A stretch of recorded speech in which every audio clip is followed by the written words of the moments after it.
Welcome, welcome, welcome to another episode of Poetic Conversations with me, the Poetic Yogi. So glad that you are here, whether it be nighttime, daytime.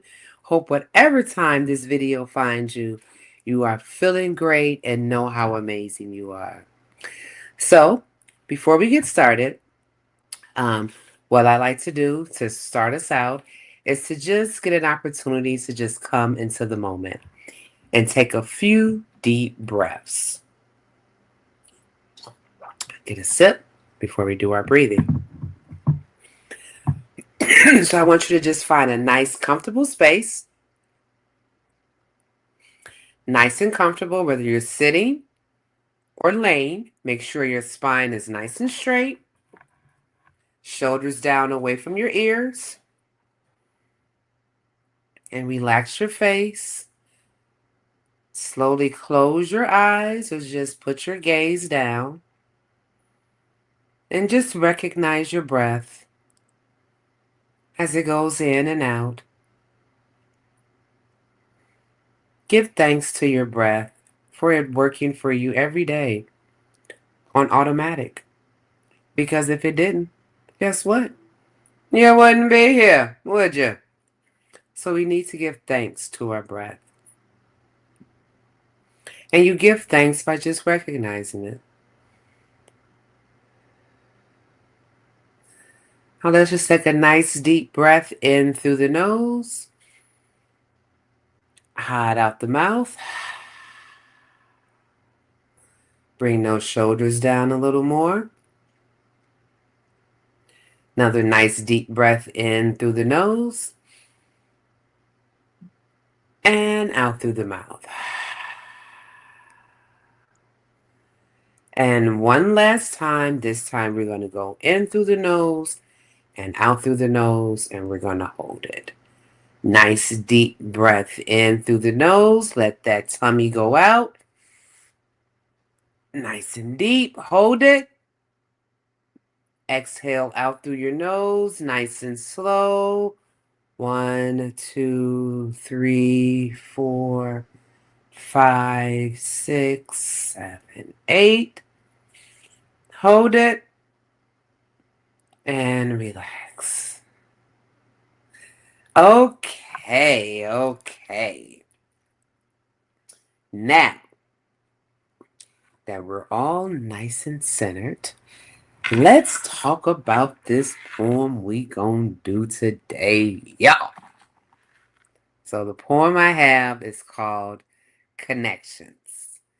This is one of my favorites. I performed it several times. If I haven't told you or mentioned it to you before, I went on a tour in 2021, 2022, and I did 36 shows in 6 cities. I know, right? And during that time, I was doing my spoken word poetry, and this poem came up quite a bit because during that time, it was just very near and dear to me. So we'll get more into the reflective part of it after the poem, and I get y'all all the tea. Okay, so this poem is called Connections. Let me take one more drink, y'all. Okay, I'm ready. Connection is undeniable. Attraction, indescribable. Energy, always reliable. It's the force that keeps us together, thousands of miles apart. That telepathic connection that our heart speaks, uttering no words. It has no sound. Our connection is undeniable. Attraction, indescribable. This is a love that speaks soul to soul.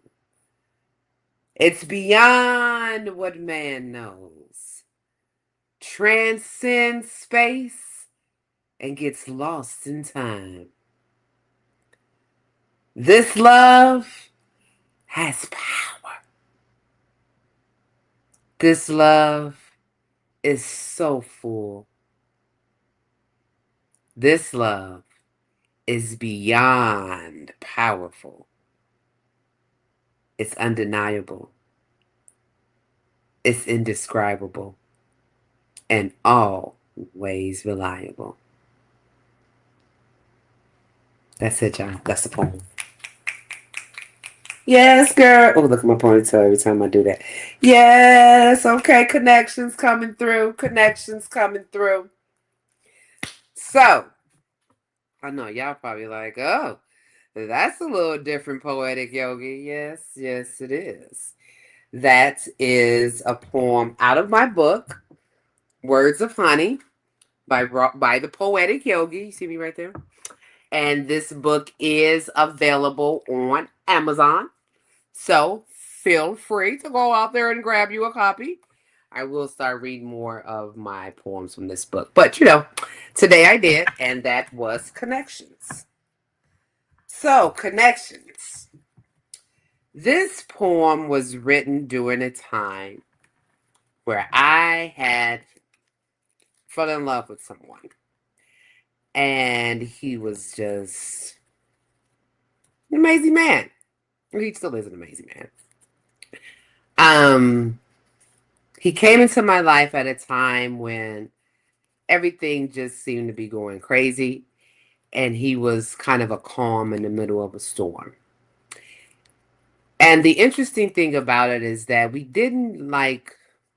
weren't together a lot of time physically because he was in a truck, but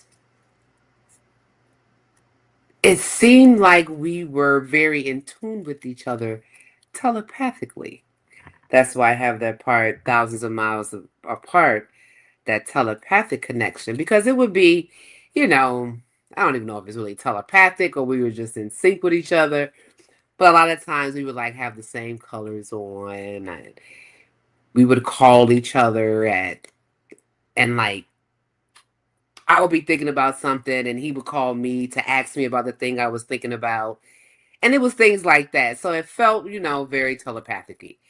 Um, it was powerful, when you're in a situation at a place in your life where you need calmness, you want some inspiration, you want to be seen, you want to feel that love. And it's real. I'm not going to deny that it's not real. However, I do think now in hindsight, I wrote this poem probably I think about 4 or 5 years ago, 2021. Now in hindsight, um, when I said I fell in love, I did. I fell. And that's something I don't want to do anymore. I want to step in love, dance in love, laugh in love. Falling is just that. It's falling. And it hurts because a lot of times you aren't able to catch yourself before you fall too deep. And sometimes you fall fast. And that's what I did. I fell fast. And I needed to do a lot of work on myself before I could really even think about stepping into love and dancing into love, which is why I fell in love, because that was a mirror of what my life was like. I was falling, I was in a space of needing to be healed. So had a lot of wounds. I was kind of shaky and wobbly, and when you're wounded, you're not at your best. And I was wounded. I had a lot of deaths that had taken place around me. I just got out of a divorce. I had moved across the country. It's a lot of different things happened in my life. And that connection was very powerful for me at that time. And it showed me, well, it made me feel, like I said, connected. And having a telepathic connection, like that's just something that, yeah, it's just like, wow, knock my socks off. Like we're just so in tune with each other. But I think it was more I needed to grow and learn about me.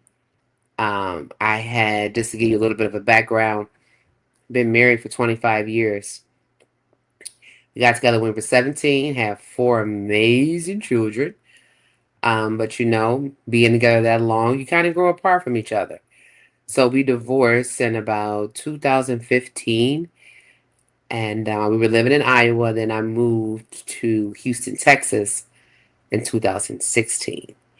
And subsequently, in about a few years after that, I met the person that I wrote this poem about.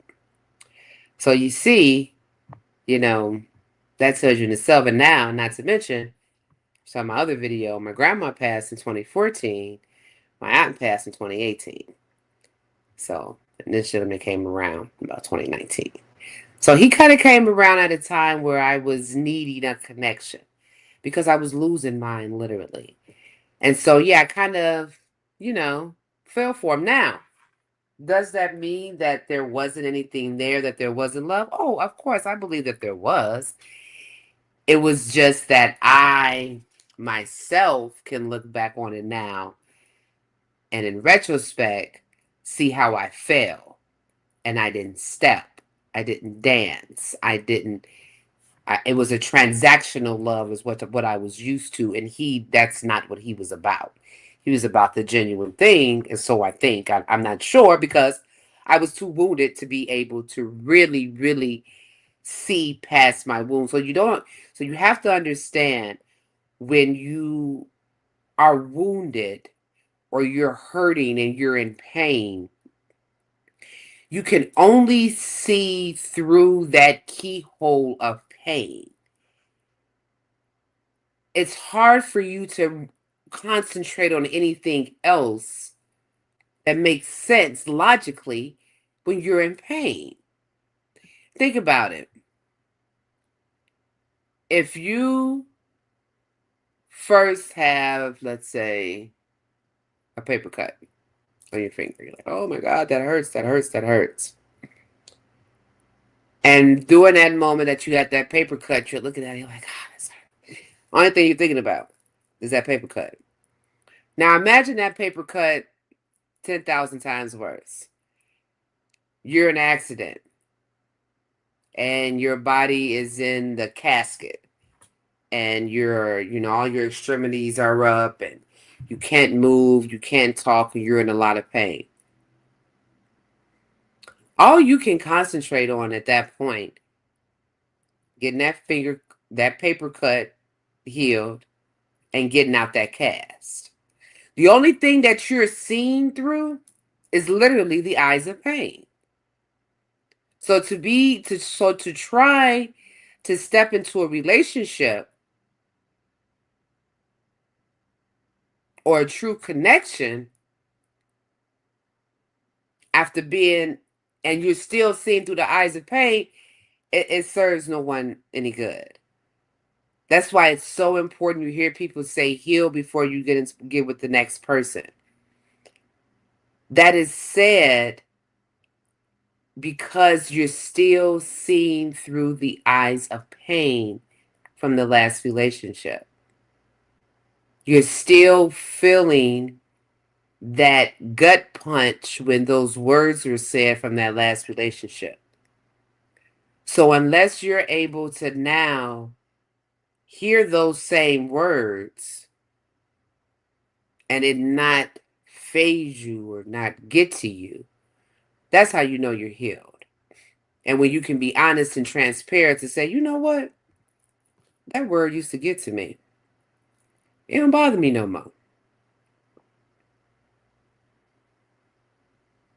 You see, seeing through the eyes of pain is painful.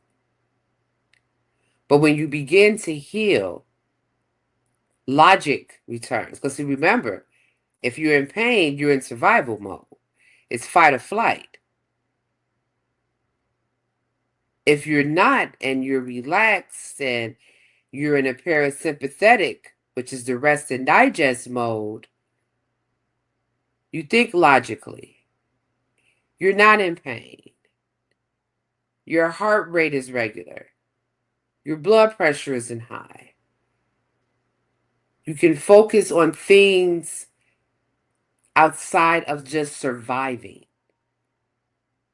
So if you get in a relationship and you're already in a survival mode, you're doomed. Because all you're going to do is continue to see everything through your eyes of pain. And what I mean by that, so a very innocent disagreement with the person that is still wounded versus a person that has done the work, got awareness, and understands their triggers. I'm not going to say they're all gone. You just understand them. And you know how to handle that because you've done the work to say, oh, when this happens, I feel like this. So I don't want to feel like this, so I do this. That's how you handle it. You become aware of it, you acknowledge it, you accept it, change it, or integrate it.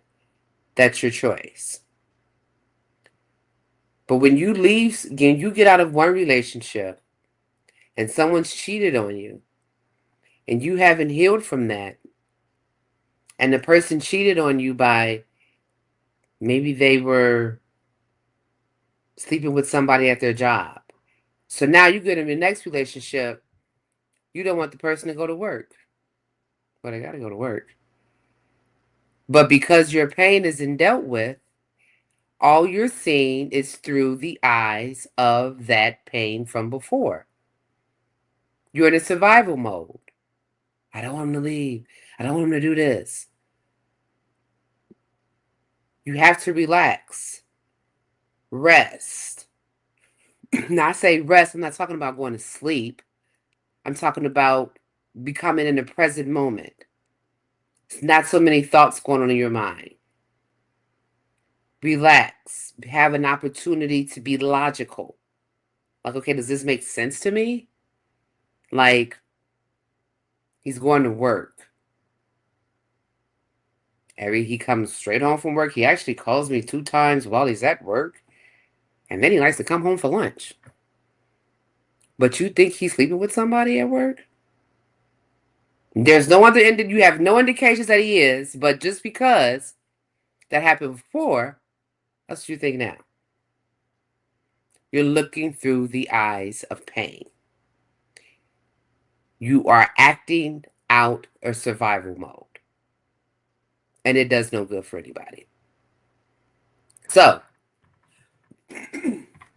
true connection, as my poem said, it is reliable. It's always reliable. It's indescribable. And the attraction is undeniable. Very true. It's all very true. Just make sure that connection is with you first. That's the biggest thing I learned. I had to have a strong connection with me. I had to know that I'm indescribable. I'm always reliable.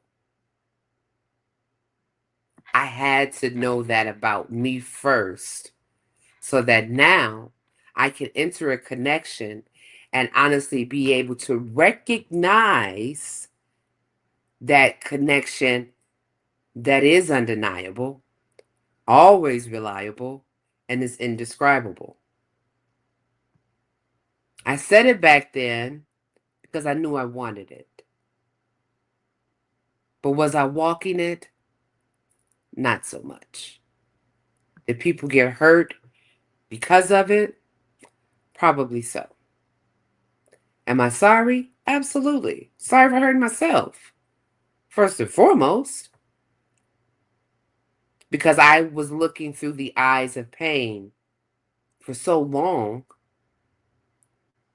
that I saw a connection that wasn't really what I thought it was. And that's okay. Because now I have the awareness to be able to now recognize the connection that I want and that is for me, that is undeniable, indescribable, always reliable. And baby, it's so powerful. Ha! That's connections, y'all. So I hope you guys have enjoyed this episode of Poetic Conversations with me, the Poetic Yogi. Now, before I leave you, of course, let's just do a little breath work. Come back to the present. Let's just bring our shoulders down away from our ears. Nice deep breath in through the nose and out through the nose. In through the nose and out through the nose. And the last one for the evening, one real big one, the biggest breath you've taken tonight. Belly expand and hide out. Oh, yeah, I know I'm silly. Hope you guys like that. Hope you are feeling amazing. And I hope that your connections are undeniable, indescribable, but always reliable. And that connection with you, first and foremost, needs to be those things. Okay? All right, y'all. Y'all take it easy. Talk to you next time. Peace.